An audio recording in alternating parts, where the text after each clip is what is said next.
Guys 22 अप्रैल को आप सभी को तो पता ही है कि पाकिस्तानी टेररिस्ट ने कश्मीर के पहलगांव में टेररिस्ट अटैक कर दिया, जिसके बाद हमारे 28 लोग की वहीं पर मृत्यु हो गई।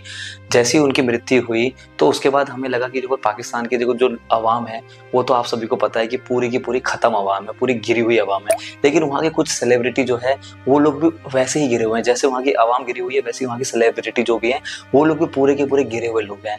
एक होता है कि यार जब भाई टेररिस्ट अटैक करा है, कुछ नहीं बोल सकते, कुछ मतलब कुछ अच्छा नहीं बोल सकते, तो कुछ गलत भी तो मत बोलो। वैसे ही अटैक कर वो लोग बैठ गए।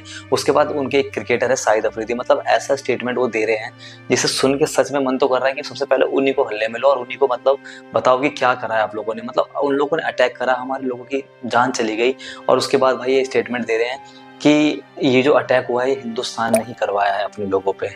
अपने लोगों की जो मतलब मारा है वो हिंदुस्तान ने ही अपने लोगों को मारा है। और वहां पे 80 लाख फौजी जो है वो तैनात थे। वो क्या कर रहे थे, निकम्मे फौजी हैं क्या इंडिया वालों के जो कोई भी मार रहा है। मतलब इस तरीके से जो है स्टेटमेंट ये आपके दिए शाहिद अफरीदी ने। फिर जवाब में आते हैं आपके शिखर धवन। अब शिखर धवन आते हैं, इनको काउंटर करते हैं। अब फिर ये बोलते हैं कि ऑलरेडी आप लोग इतना गिरे हुए हो, इतना गिरे हुए और कितना गिरोगे। इन गिरने के ऊपर ध्यान मत दो, अपनी देश की तरक्की के ऊपर ध्यान दो। और हमें अपने देश के फौजी जो है उनके ऊपर प्राउड है और हमेशा प्राउड रहेगा।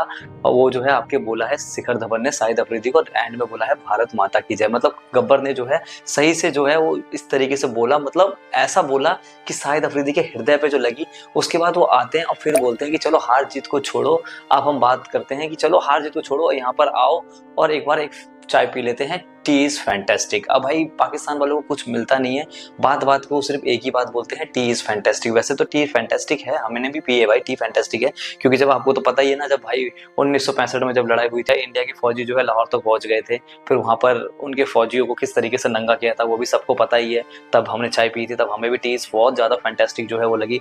1971 का तो आपको पता ही है कि इनके 93,000 जो है सोल्डर उनको सिलेंडर करना पड़ा था। तब हम लोगों ने चाय पी थी, हमें बहुत ज्यादा मजा आया था उस समय भी। हमें भाई टीज फैंटेस्टिक, जब उनको नंगा किया है भाई 93,000 को, उनके फौजियों को, तो एक खुशी तो मिलेगी ना भाई। तो भाई टी तो हम पियेंगे ही खुशी में, तो हमने उस समय भी कहा था, तब भी भाई टी इज फैंटेस्टिक। उसके बाद 1999 का तो आपको पता ही है, एलओसी में किस तरीके से इन्हें फिर से कूटा था। उसके बाद फिर हमने पिया था टी इज फैंटेस्टिक।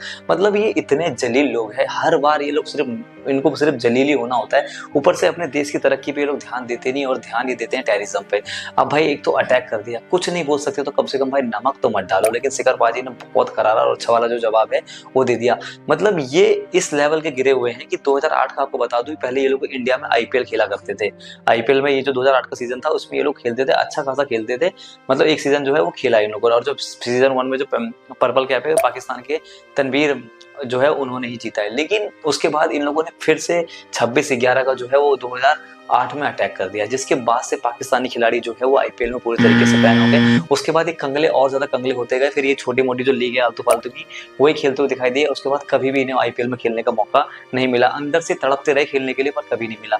फिर ऐसा लगा कि यार ये लोग नीच लोग हैं, ये सुधरेंगे। बीच में ऐसा लग रहा था कि सुधर जाएंगे ये लोग, पर ये लोग सुधरेंगे नहीं। ये भाई ये लोग जलील है, महाजलील जो लोग है ये पाकिस्तान के। और क्योंकि ये लोग करते किसी सपोर्ट है टेररिस्ट को, मतलब टेररिस्ट को ये लोग करते हैं बहुत दिल से सपोर्ट। तो भाई यही होता है, मतलब आए दिन ये लोग हमारे देश पे कुछ ना कुछ हमला जो है ये लोग कराते ही रहते हैं। आपको तो पता है कि कितने हमले हमारे देश में हुए। अगर गिराने लग जाए तो यार ये तो इनकी नीच और इनकी जो मतलब गिरे हुए, मतलब मन तो करता है कि ऐसे गिरे गिरे लोगों के लिए क्या ही बोलूं। मतलब इनको तो सिर्फ उड़ाओ यार, जिस तरीके से गिरे हुए लोग हैं। और प्लस में ये जो है शाहिद अफरीदी जो है ये चाहते हैं कि जैसे इमरान खान जो है ना बहुत बड़े पॉलिटिक्स जो है वो बन चुके हैं, पॉलिटिक्स में आ गए और पीएम भी बन चुके हैं। तो ये भी चाहते हैं कि कुछ किसी ना किसी दर्जे में इनको भी कोई ना कोई जगह जो है वो पाकिस्तान में मिल जाए। तो इसीलिए आए दिन कुछ ना कुछ ऐसा स्टेटमेंट वो इंडिया के लिए देते हैं ताकि पाकिस्तान की जो आवाम है वो खुश हो जाए और इनको आने वाले टाइम पे पाकिस्तान का कोई कुछ ना कुछ सीएम पीएम जो भी एक्सेट्रा है वो इनको बना दिया जाए। मतलब इसीलिए आते हैं बीच बीच में और ऐसे ऐसे स्टेटमेंट जो है वो इंडिया के लिए देते हैं।